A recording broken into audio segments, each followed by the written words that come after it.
Yeah, I know it's a lunch time, and those who want to catch up the lunch, definitely please proceed. So we'll start with the discussions. I think continuing the discussions that we were having in the previous one, right? Agentic AI and credit, right? So, but before that, we just get into that some of this critical aspect, like how many of you have heard about that the news which came last week Thursday, where that one of the leading agentic AI platforms like Claude has launched one product. How many of you have heard of that news? Okay, at least good hand, and this is really an interesting news, especially those who also track the technology progress as well as the market, that Anthropic launching that Claude co-work platform, which is like more like an agentic AI infrastructure designed to solve lots of the problem, and it led to the market crash, especially on the software industry across the globe, right? Everybody is here.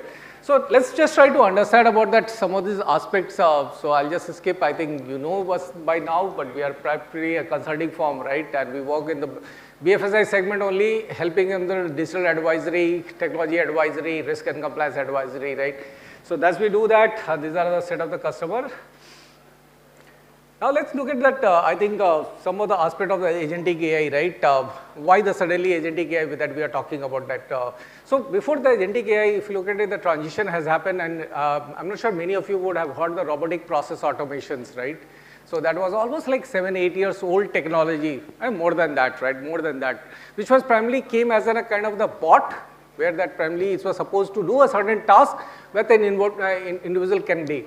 But now the agentic AI, like especially when 2022, when the Sam Altman led OpenAI launched the ChatGPT platforms, right, where you can analyze lots of the data, and that which has also ability to do a certain activities, right? So that's where that agentic AI started coming into that.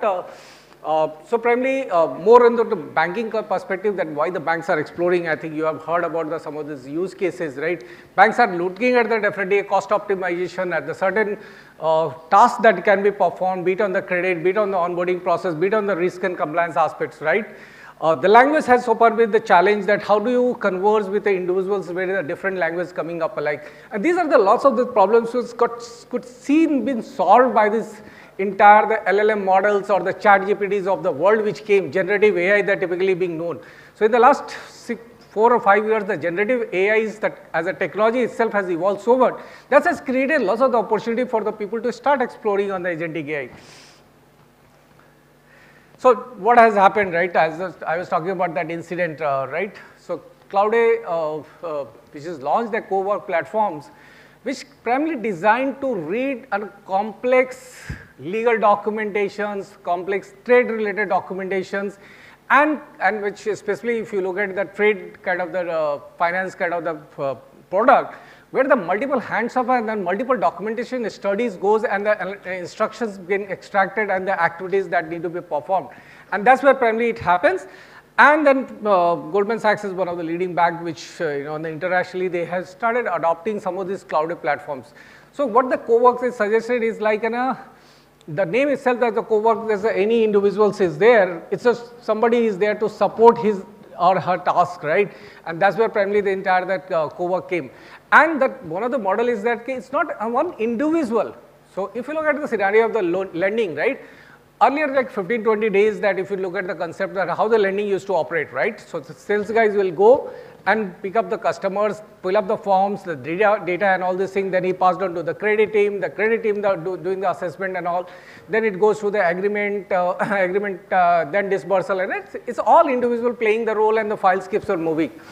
Now, in that kind of scenario, that one individual can't solve the customer, right? It was that multiple people's coming together and solving the customer's.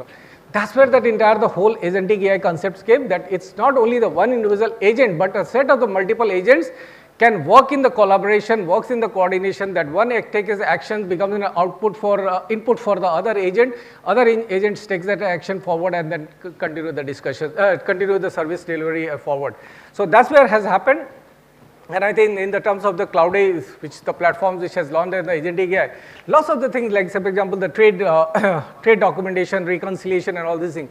And as I told you, the trade finance, many of you are aware of the trade finance related, it's a heavy documentation kind of that, like from the shipping document to the customer entire, the banking statement and the business documentations, lots of the purchase order documentation, lots of the documentation involved, right? So they started using it, somebody to analyze that contract, somebody is starting analyzing the shipping document and correlating with the purchase order, right? Lots of the information can be correlated, and so that's where they started adopting. And how typically these agents operates. Again, if you start looking at that, I was talking about that age of the transformation from the robotic process automations to the agentic AI. It is primarily still is more like an automation, right? But it was a pretty designed to conduct in a particular activities. There's no much collaboration with the multiple RPAs together, right? And that's where the agentic AI started playing the role that it start acting as a collaborative multi-agent kind of the infrastructure, the orchestration and all these things. So first thing first, that for any kind of the activities, you need to do the data ingestion, right? So let's say, for example, the trade finance, again, product that I'll keep on talking about, any supply chain finance kind of thing. So you will have the purchase order coming out from that anchor to the supplier, right? And the supplier will have the kind of the shipping that he has to done. Once he has done the document, product productions and all these things, he needs to ship. Then shipping documentation will come, right? And then multiple documentation. So you need to start looking at the data ingestions. So somebody is reading purchase order, what kind of the quantity, different aspects. And all these documentations will have the multiple different language. If the exporter is working, he may be working in the different countries kind of things, right? So that's where that, and then doing the data correlations, like what is the information in the purchase order and what is the information available in a shipping document that you need to correlate. And then agent team orchestrations, like, and that's where that multiple agents comes. So one guy has done the entry of the purchase order, validated that all the inputs are pretty well. There is a clear clarity on the goods. There is a clear clarity about the time of the delivery, payment terms, and all these things, right? So this has been very clearly. Now it's passed on that all the data has been validated. These are some of the key insights or key information passed on to the next layer of the people who is going to do the validations or the credit underwriting piece, that somebody is going to do that. And that's where that he will have that information. So agent team orchestration. Then in between also you will have some of the elements of the agent sitting and taking care of the compliance aspect check. That is there AML, there is no AML violations. There is all the world check APIs kind of the checks has been performed. So it's working very closely with the data inputs, data sources, as well as some of the APIs which primarily feeding in the information of the AIs. So that's where that agent teams and then reasoning and rule applications, right? So somebody has to apply the reasonings, the logics built into that, right? And that's where that agentic AI, because of the generative AI powers coming into the picture, which allows the documentation to read and fetch that information, these rules and all this thing can be embedded into the process, right? And then all the validation and the cross-check and then exception routing. And this is where critical agents also start playing into the role, that in case there are certain deviations because of the certain, let's say in the trade finance example itself, is there kind of the deviation in terms of the shipping details and the purchase order details, it flags it off.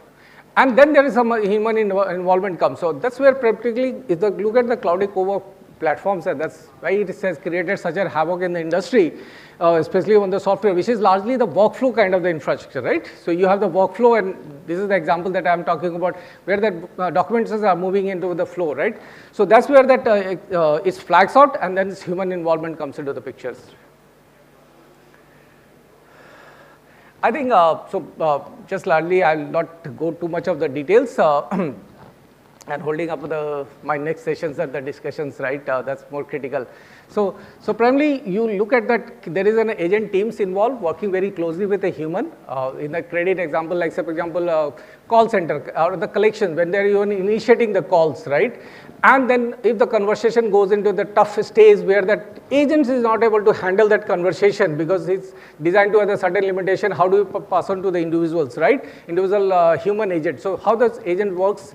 So agents also working together and then working very closely with the human agents, right? Then token context windows. So this is primarily the cloud infrastructure, which is primarily extract that documentation, transaction analysis, and all these things, right? And it creates a repository.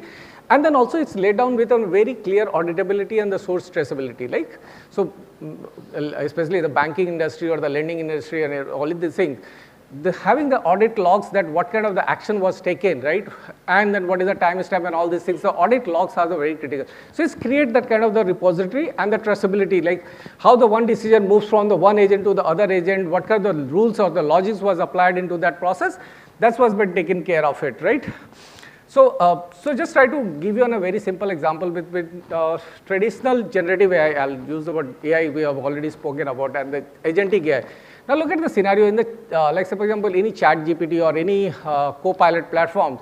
If you want to know that, okay, I want to have an itinerary, I want to have a travel plan, say for example, my summer vacations, we have a family of 4 members, and then it will give you a very clearly detail out the itinerary plan, right?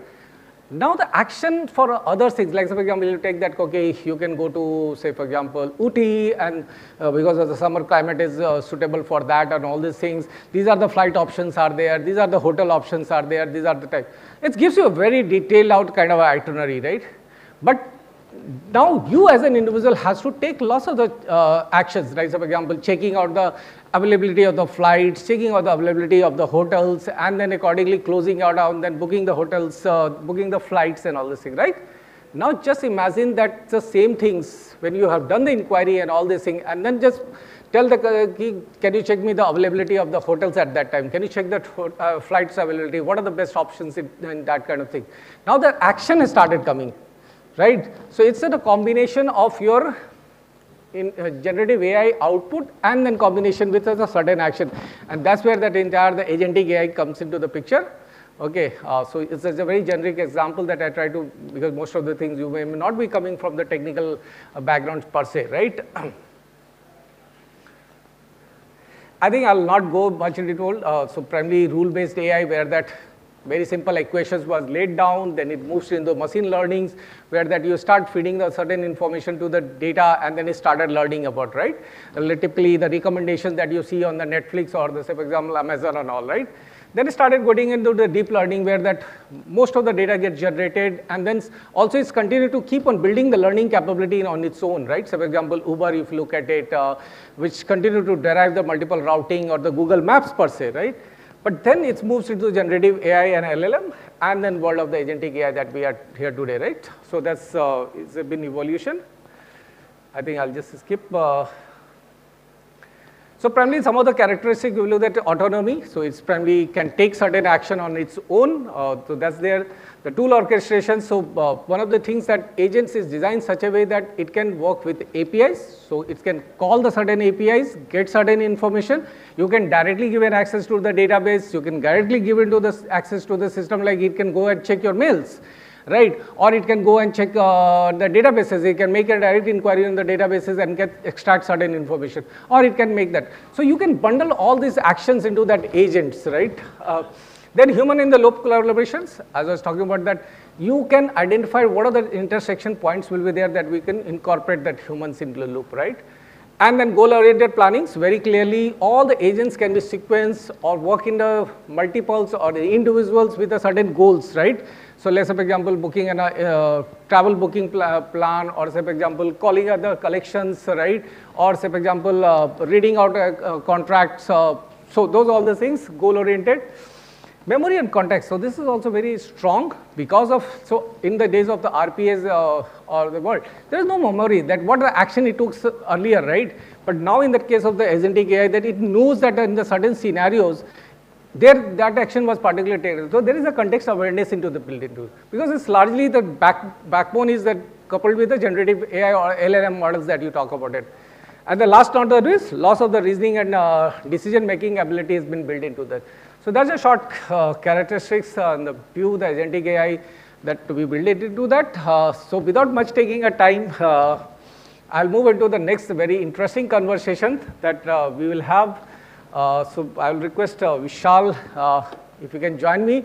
So this discussion is that how the CIOs are playing the role of the business guy, right? How they are able to drive the entire the digital business, right? They may not be going into the traditional side of the business. They facilitate the whole infrastructure for the digital business.